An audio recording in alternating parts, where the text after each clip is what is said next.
Hello guys! Magandang araw! Ako pala si Jobong Vlog Official. So, sa hindi pa nakasubscribe na aking channel, mag-subscribe na po kayo guys. Pindutin nyo yung bell sa gilid, tapos i-press nyo lang guys. Para lagi po kayong ma-notify every time na mag-upload ako ng videos. So, today's videos guys, ipapakita ko sa inyo ang plate namin na pwede nang walang ulam ang ilagay. Diba? Kanin lang, ayos na. Kuwela tayo ngayon. So, ipapakita ko sa inyo.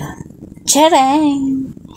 Magsaing ka lang, lagay mo sa plate, kumpleto na, may ulam ka na. So, mahulaan niyo ba kung bakit? Ako lang yata natuwa. Tarang! O, diba? May fish na sa gitna. Nakalagay. Pwede na. Hindi kami maglagay ng ulam. Kanin na lang. O, diba? Tipid. Kasi nakadikit na dito yung ulam namin. Charot. Wala na talagang ibang masabi, no? So, ito just for fun. Okay guys, wala lang magawa. Ito ang plate namin, no, na may ulam na. Pwede nang hindi ka na maglagay ng ulam dyan sa plate. Charot. Ayan, no?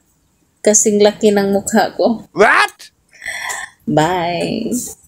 Just for fun only.